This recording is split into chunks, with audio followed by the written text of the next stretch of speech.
आज राहुल अपने पिता दामोदर राव से खासा नाराज था। सुबह के 8 बज चुके थे और राहुल दफ्तर जाने के लिए गुस्से में जल्दी जल्दी तैयार हो रहा था और साथ ही साथ ना जाने क्या क्या बड़बड़ाता जा रहा था। राहुल की माँ शांति देवी किचन में राहुल के लिए टिफ़िन पैक कर रही थी। टिफ़िन लेकर वह राहुल के कमरे में आई और मेज़ पर टिफ़िन रखते हुए राहुल से बोली, क्या बात है बेटा, आज तुम इतने अपसेट क्यों हो? तब राहुल बोला, तो और क्या करूँ माँ, अपसेट ना रहूँ तो खुश रहने की कोई वजह भी तो होनी चाहिए। माँ बोली, ऐसा क्यों कह रहा है बेटा, आखिर तेरे पिताजी ने तेरी खुशी के लिए क्या क्या नहीं किया? क्या क्या नहीं किया? क्या किया है माँ आज तक मेरे बाप ने मेरे लिए? बस अपनी सारी जिंदगी सिर्फ उन अनाथ और गरीब बच्चों को शिक्षित करने में ही बिताया है, और वह भी मुफ्त में। आखिर क्या बुरा हो जाता अगर उन बच्चों से फीस लेकर पढ़ाते तो? माँ बोली, बेटा वे अनाथ और गरीब बच्चे हैं, फीस भरने में सक्षम नहीं हैं। हाँ तो फिर मुफ्त में नहीं पढ़ाना चाहिए था ना? वहाँ पर समय बर्बाद करने से अच्छा था कुछ और ही काम करते। आखिर आज तक क्या मिला है उन्हें इस समाज सेवा से? माँ राहुल को समझाते हुए बोली, मिला क्यों नहीं बेटा, उन गरीबों की दुआएं मिली, समाज से इज्जत मिला, और देख यह समाज सेवा करने से तेरे पिताजी को कितने ढेर सारे अवार्ड भी तो मिले हैं। यह सुनते ही राहुल बोल पड़ा, क्या करूं माँ मैं इन अवार्ड्स का, चाटूं इन्हें, क्या करूं इनका? माँ इन अवार्ड से पैसे नहीं झड़ते, यह सिर्फ टीन के डब्बे हैं बस। और जो तुम गरीबों के दुआओं की बात कर रही हो, उन दुआओं से किसी का घर नहीं बसता। अगर ऐसा होता तो हम लोग पिछले 8 सालों से इस टूटे फूटे किराए के मकान में नहीं रह रहे होते। माँ अपनी आंखें खोलो, अपनी आंखें। आप भी पिताजी के साथ रहकर उन्हीं के जैसे बातें भी करने लगी हो। माँ आज के दौर में भी इतने वर्ष बीतने के बाद भी हमारे पास हमारा खुद का घर भी नहीं है। माँ शांति देवी ने अपने बेटे को समझाने का प्रयास करते हुए कहा, परेशान मत हो बेटा, एक दिन हमारे पास भी सब कुछ हो जाएगा, तू परेशान मत हो। आखिर तेरे पिताजी भी तो तेरे भविष्य के लिए ही सारी रात जाग कर गार्ड की नौकरी करते हैं, सुबह आते हैं और नाश्ता करके बच्चों को पढ़ाने चले जाते हैं, फिर दोपहर में वहाँ से आकर सो जाते हैं ताकि फिर से रात में जाग सकें और अपनी ड्यूटी कर सकें। जी तोड़ मेहनत करके तुम्हें और तुम्हारी 2 बहनों को पढ़ाया और दोनों बेटियों की शादी भी की। तू तो जानता ही है ना बेटा कि लड़की की शादी में कितना खर्चा लगता है।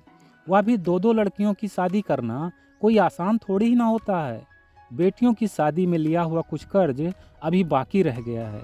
जिस दिन वह कर्ज उतर जाएगा उसी दिन से हम लोग तेरे लिए एक घर बनाने की तैयारी शुरू कर देंगे। माँ की यह सब बातें सुनकर राहुल बोला, इसी बात का तो रोना है माँ कि ना जाने कब यह कर्ज हमारे सिर से उतरेगा। मैं तो अब ऊब गया हूँ इस सब से। उधर शर्मा जी के बेटे को देखो, ठाठ से 4 व्हीलर लेके घूमता है, मुझे साइकिल पर देखता है तो मुझ पर हंसता है। आखिर शर्मा जी भी तो पिताजी के साथ ही एक ही स्कूल में पढ़े हैं ना। उनकी भी तो 2 लड़कियां थीं, मगर शर्मा जी ने अपनी लगन और मेहनत से सब कुछ अच्छे ढंग से मैनेज कर लिया। बेटियों की शादी भी धूमधाम से किया और अपना 3 महले का एक आलीशान घर भी बना लिया और गाड़ी भी ले ली। और हम लोग आज तक एक मोटरसाइकिल भी नहीं ले पाए हैं और ऊपर से कर्ज में भी दबे हुए हैं। और यह सब हुआ है पिताजी की मुफ्त शिक्षा देने के कारण। इतनी देर तक समझाने के बाद भी अपने बेटे पर कोई असर ना होता हुआ देखकर शांति देवी खींचते हुए बोली, बेटा मैंने कहा ना कि गरीबों और ज़रूरतमंदों की हेल्प करने से एक ना एक दिन ईश्वर भी हमारी मदद जरूर करता है। मदद करना तो हर इंसान का फर्ज होता है ना। इतना सुनते ही राहुल गुस्से में आग बबूला होते हुए बोला, तो ठीक है, आप लोग अपना फर्ज निभाइए, मैं अब जा रहा हूँ 6000 की नौकरी वाले दफ्तर में अपना सर खपाने। यही कहकर राहुल गुस्से से कमरे में बाहर जाने लगा। तब माँ बोली, राहुल अरे अपनी टिफ़िन तो लेता जा। राहुल बोला, नहीं चाहिए मुझे टिफ़िन, कह देना किसी गरीब को खिला देंगे, पुण्य मिलेगा उन्हें। यही कहते हुए राहुल वहाँ से अपनी साइकिल से दफ्तर के लिए निकल जाता है। इन सब बातों से शांति देवी टेंशन से भर जाती हैं। कुछ देर बाद राहुल के पिता दामोदर राव भी अपनी गार्ड की ड्यूटी करके घर आते हैं। घर आकर जब वे शांति देवी का उतरा हुआ चेहरा देखते हैं तो बड़े प्यार से पूछते हैं, अजी क्या हुआ? आज शांति देवी की शांति भंग क्यों दिख रही है? शांति देवी उनकी बातों को टालते हुए बोलीं, कुछ नहीं, आप हाथ मुंह धो लीजिए, मैं आपके लिए खाना लगाती हूँ। यह सुनकर दामोदर राव बोले, खाना तो मैं खा ही लूँगा, पर तुम बताओ हुआ क्या है? तब शांति देवी ने बताया, कुछ खास नहीं, बस आपका बेटा आपसे नाराज है, लोगों की शानो शौकत देखकर दुखी होता है। आपका गरीब बच्चों को मुफ्त में पढ़ाना भी उसे अखरता है। नाराज होकर दफ्तर चला गया है और आज अपनी टिफिन भी नहीं ले गया है। यह सुनकर दामोदर राव बोले, कोई बात नहीं, तुम परेशान बिल्कुल भी मत हो, लाओ टिफिन मुझे दो, मैं दे आता हूँ। यह सुनकर शांति देवी बोली, आप इतनी दूर से खुद ही साइकिल चलाकर आए हैं, अब 9 किलोमीटर दूर फिर साइकिल चलाकर टिफिन देने जाएंगे? तो क्या हुआ शांति, कम से कम अपना बेटा भूखा तो नहीं रहेगा? अपने बच्चों का पेट भरा हो और वे खुश रहें, इसके सिवा हम माँ बाप को और क्या चाहिए? लाओ दो, अब देर न करो।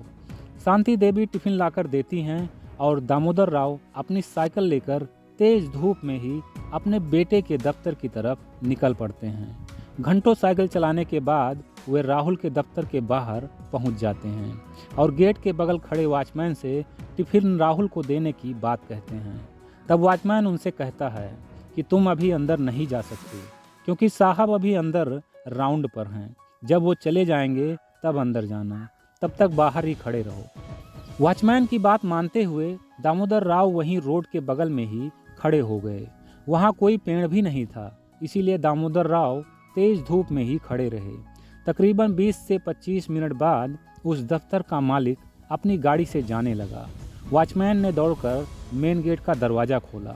दामोदर राव भी धूप में खड़े खड़े यह सब नज़ारा देख रहे थे। अब तक वे पसीने से तरबतर हो चुके थे। कार दफ्तर से निकलकर वॉचमैन को क्रॉस करते हुए बाहर निकली। सामने तेज धूप में एक शख्स को खड़े देखकर कार रुक गई। दफ्तर के मालिक ने वॉचमैन को बुलाकर पूछा, यह कौन है जो इतनी तेज धूप में यहाँ खड़ा है? वॉचमैन बोला, साहब आपके दफ्तर में ही राहुल नाम का एक लड़का काम करता है, यह उसी का पिता है, टिफिन देने आया है। कार में बैठे मालिक को सामने खड़े इंसान का चेहरा कुछ जाना पहचाना सा लग रहा था। उन्होंने वॉचमैन से कहा, बुलाओ उसे, कुछ बात करनी है। वॉचमैन ने उसे आवाज़ देकर बुलाया। दामोदर राव अनमने मन से उस कार के पास पहुँचे। कार में बैठा वह शख्स दामोदर राव को देखकर उन्हें पहचान गया। वह झट से कार का दरवाज़ा खोलकर बाहर निकला और मुस्कुराते हुए दामोदर राव के पैर छुए। यह नज़ारा देखकर दामोदर राव और वह वॉचमैन दोनों ही हक्के बक्के रह गए। दामोदर राव आशीर्वाद देते हुए बोले, पर बेटा मैंने तुम्हें पहचाना नहीं। तब वह शख्स बोला, आप राव सर हैं ना? दामोदर राव ने हाँ में सिर हिलाया। राव सर, मैं आपका वही अनाथ बच्चा मोहित हूँ, जिसे आपने मुफ्त में पढ़ा लिखा कर इस काबिल बनाया कि आज मैं इंपोर्ट एक्सपोर्ट का बिजनेस कर रहा हूँ। मोहित? तुम मोहित हो? दामोदर राव अचंभित होते हुए बोले, हाँ सर, मैं मोहित ही हूँ। चलिए अब अंदर चलकर बात करते हैं।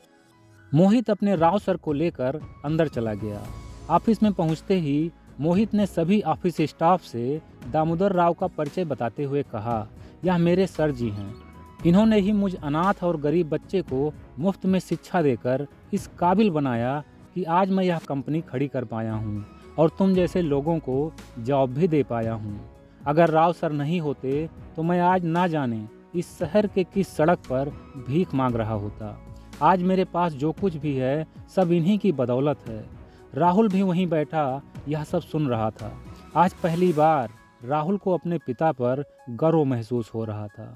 उसके बाद मोहित बोला, आइए राव सर, अपने ऑफिस के अंदर चलते हैं। दोनों अंदर चले गए। फिर मोहित ने राहुल को भी ऑफिस में बुलवाया और सभी लोग आपस में बातें करने लगे।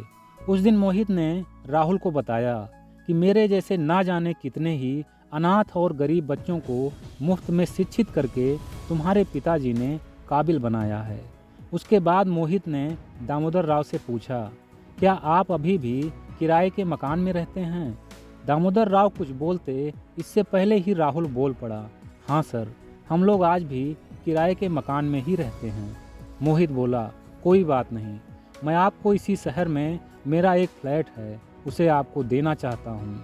इतना सुनते ही दामोदर राव बोले, अरे नहीं बेटा, तुमने इतना सम्मान दिया, मेरे लिए इतना ही बहुत है।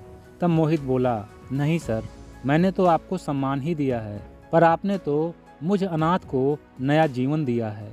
आप चिंता ना करें, क्योंकि मेरे पास इसी तरह के 3 फ्लैट और हैं, इसीलिए मैं आपको गुरु दक्षिणा के रूप में एक फ्लैट आपको देना चाहता हूँ। प्लीज़ सर, मना मत कीजिएगा, नहीं तो मेरा दिल टूट जाएगा। इतना कहकर मोहित ने अपने टेबल की रैक खींचकर उस फ्लैट की चाबी निकाली और दामोदर राव को दे दिया। दामोदर राव ने वह चाबी उसी समय अपने बेटे को दे दिया। राहुल बहुत खुश हुआ। फिर मोहित बोला, राहुल, आज से तुम मेरी कंपनी के मैनेजर हो और अब तुम्हारी सैलरी 25,000 होगी। खूब मेहनत करके कंपनी को आगे बढ़ाओ। यह समझ लो कि यह कंपनी तुम्हारी ही है। और हाँ, कल से तुम्हारे आने जाने के लिए तुम्हें एक न्यू बाइक भी मिल जाएगी। बाइक का नाम सुनते ही राहुल खुशी से झूम उठा और झट से अपने पिता दामोदर राव के गले जा लगा। आज राहुल को पहली बार अपने पिताजी पर बार बार गर्व महसूस हो रहा था। एक साथ इतनी खुशियां पाकर राहुल की आंखों से आंसू छलक आए। उसने रोते हुए अपने पिताजी से कहा, पापा, आज से आप सिर्फ समाज सेवा ही कीजिएगा। अब आपको रात में गार्ड की नौकरी करने की ज़रूरत नहीं है। आज से मैं मेहनत करूंगा और आप समाज सेवा। दोस्तों, भगवान के घर देर है पर अंधेर नहीं। अच्छे कर्मों का फल मिलता ज़रूर है, पर कब, क्या और कितना मिलेगा यह कोई नहीं जानता। ओके फ्रेंड्स, तो हंसते रहिए, मुस्कुराते रहिए, हर दिन कुछ अच्छा सीखते और सिखाते रहिए। आपको यह कहानी कैसी लगी हमें कमेंट करके ज़रूर बताइएगा और इस वीडियो को लाइक और शेयर भी कर दीजिएगा। मैं मिलता हूँ नेक्स्ट वीडियो में एक नई मोटिवेशनल स्टोरी के साथ। तब तक के लिए take care, wish you all the best, bye bye.